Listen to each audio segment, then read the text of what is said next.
आज ही डाउनलोड करें Skymet mobile app, पूछे मौसम का हाल अपनी पसंदीदा भाषा में और रहे बाकियों से एक कदम आगे। नमस्ते दोस्तों, स्काईमेट वेदर में आप सभी का स्वागत है। मेरा नाम महेश पलावत है। 9 फरवरी के सुबह का वीडियो है ये।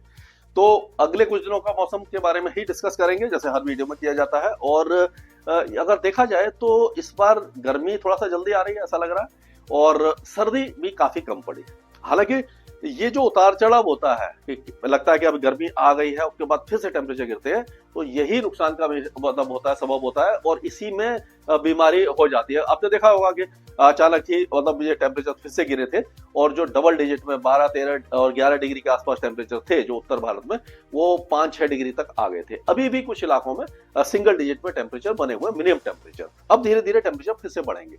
तो ये जो उतार चढ़ाव है, ये वेस्टर्न डिस्टर्बेंस के आने और जाने के कारण होता है। जब वेस्टर्न डिस्टर्बेंस आ रहे होते हैं तो हवाएं इस तरह से नीचे से जाती हैं, थोड़ा सा दक्षिण पश्चिमी हो जाती हैं, जिससे कि टेम्परेचर थोड़े से बढ़ जाते हैं, नमी बढ़ जाती है, जिससे कि मिनिमम टेम्परेचर बढ़ जाते हैं, सर्दी कम हो जाती है।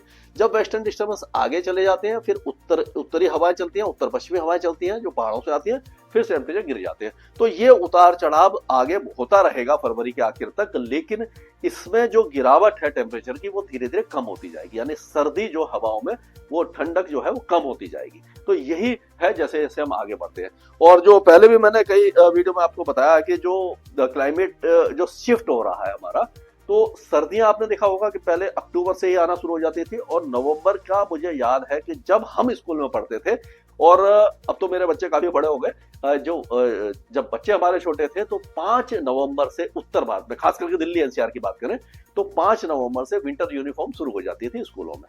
लेकिन इस बार अब देखते हैं कि नवंबर में तो सर्दी का नामो निशान नहीं होता। दिसंबर में भी जाकर के इस बार आपने देखा होगा सर्दी ना के बराबर थी, जो जर्सी स्वेटर वगैरह नहीं निकल पा रहे थे। और जो जनवरी के शुरुआती दौर में जो टेम्परेचर गिरे, और 15 जनवरी के बाद फिर से टेम्परेचर बढ़ने लगे। यानी कि जो क्लाइमेट शिफ्ट के कारण जो सर्दी है वो छोटी होती जा रही है, डिले होती जा रही है, यानी कि देर से शुरू होती है और जल्दी खत्म हो जाती है। पिछले साल था कि हाँ, टेम्परेचर थोड़ा सा देर में बढ़े थे, और यानी 2024 में मार्च तक थोड़ा सा ठंडा रहा था, और अप्रैल में प्री मानसून एक्टिविटी ज्यादा हो गई थी। यानी कि जो प्री मानसून के समय जो ठंडा शावर, ओले वगैरह गिरना शुरू हो गए थे, तो उससे टेम्परेचर थोड़ा सा कंट्रोल में रहे थे।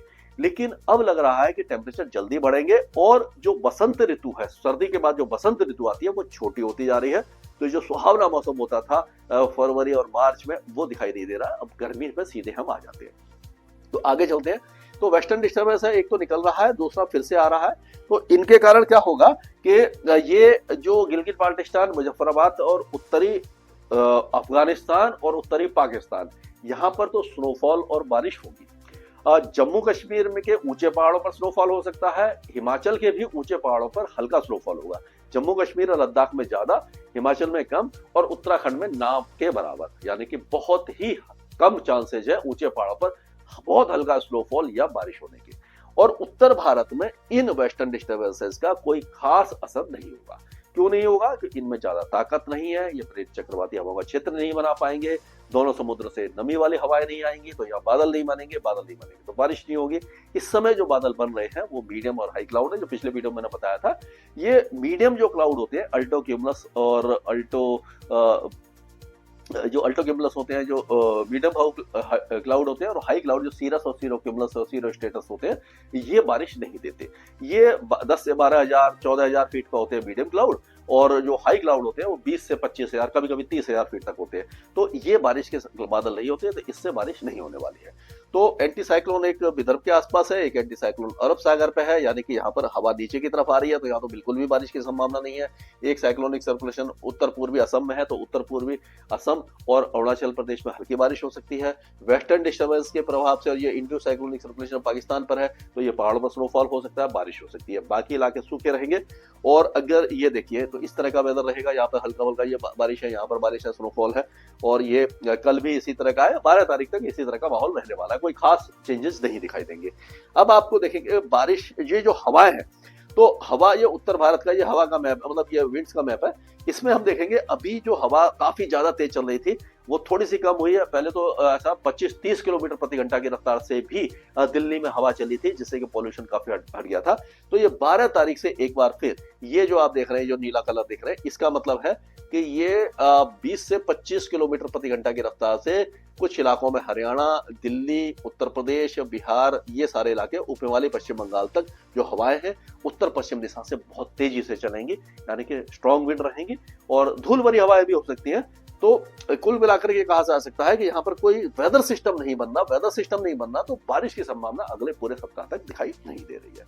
अब हम एक एक स्टेट को अगर देखें तो इसमें देखेंगे हम ये गिलगित बाल्टिस्तान, मुजफ्फराबाद, लद्दाख और जम्मू कश्मीर के ऊंचे पहाड़ों पर जो बारिश की गतिविधियां, स्नोफॉल 12 तारीख तक होगा, उसके बाद मौसम साफ हो जाएगा।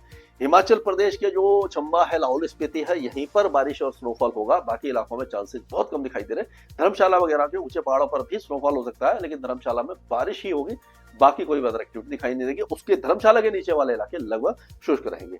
उत्तराखंड में चांसेस नहीं दिखाई दे रहे, उत्तरकाशी वगैरह में बहुत हल्का स्नोफॉल या लाइट रेन हो सकती है 12 तारीख तक, उसके बाद मौसम साफ हो जाएगा। अब अगर पंजाब की बात करते हैं तो पंजाब में जो मिनिमम टेम्परेचर है अगले 2-3 दिनों के दौरान बढ़ेंगे, ऊंचे बादल वगैरह थोड़े बहुत छा सकते हैं और मैक्सिमम टेम्परेचर भी थोड़ा बहुत बढ़ सकते हैं, यानी कि मैक्सिमम मिनिमम टेम्परेचर बढ़ेंगे। हरियाणा और दिल्ली में भी मैक्सिमम और मिनिमम टेम्परेचर में 1-2 डिग्री की बढ़ोतरी हो सकती है। मौसम साफ रहेगा, हवाओं की रफ्तार थोड़ी सी कम होगी, लेकिन 12 तारीख से फिर से तेज हवा चलना शुरू हो जाएगी। उत्तर प्रदेश पूरी तरह शुष्क रहेगा, उत्तर पश्चिमी हवाएं चल रही है।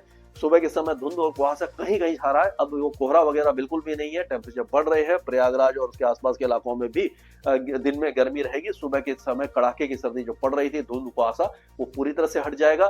तो और 11-12 तारीख से तेज हवाएं चलने लग जाएंगी और उसी तरह से बिहार में भी तेज हवाएं चलेंगी, टेम्परेचर थोड़े से बढ़ेंगे, अभी गिर रहे थे, फिर से ये 2 दिन के बाद बढ़ना शुरू हो जाएंगे। झारखंड में भी टेम्परेचर 2 दिन के बाद मिनिमम टेम्परेचर बढ़ेंगे, मैक्सिमम टेम्परेचर में भी थोड़ी सी वृद्धि हो सकती है।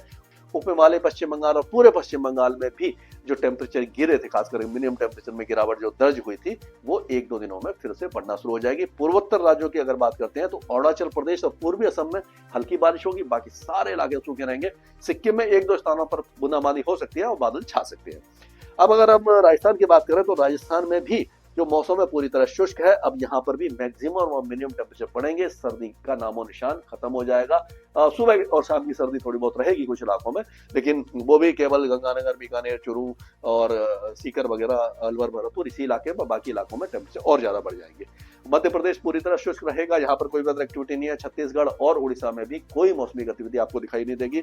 गुजरात में मैक्सिमम और मिनिमम टेम्परेचर दोनों बढ़ जाएंगे। और सबसे बड़ी बात यह है कि जब ये मार्च में ही टेम्परेचर बढ़ने लग जाते हैं तो फसल का नुकसान होता है, किसान भाइयों को थोड़ा सा नुकसान उठाना पड़ता है, फसल की पैदावार और जो उसकी क्वालिटी है उसमें थोड़ा सा दिक्कत आती है, क्योंकि टेम्परेचर समय से पहले बढ़ जाते हैं। मार्च तक कम से कम सर्दी होनी चाहिए।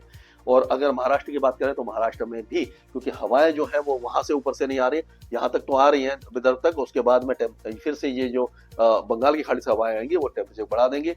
तेलंगाना पूरी तरह शुष्क रहेगा, आंध्र प्रदेश, कर्नाटक, केरल और तमिलनाडु सारे इलाके शुष्क रहेंगे। दक्षिणी तमिलनाडु में 2 दिन के बाद केवल बहुत जो साउथ का इलाका है, यहाँ पर नागापट्टनम, पम्बन, तुदुकोट्टई, रामनाथपुरम, यहाँ पर बहुत हल्की बारिश हो सकती है।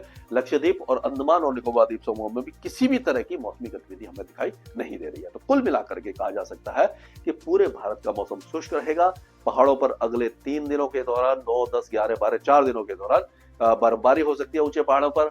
पूर्वोत्तर राज्यों में हल्की बारिश होगी और पूरे इलाके का मौसम बाकी का शुष्क रहेगा। स्काईमेट वेदर में अभी के लिए मौसम से जुड़ी सटीक जानकारी और खबरों के लिए हमारे YouTube चैनल को सब्सक्राइब करें और बेल आइकन दबाकर हर खबर पर रखें नजर।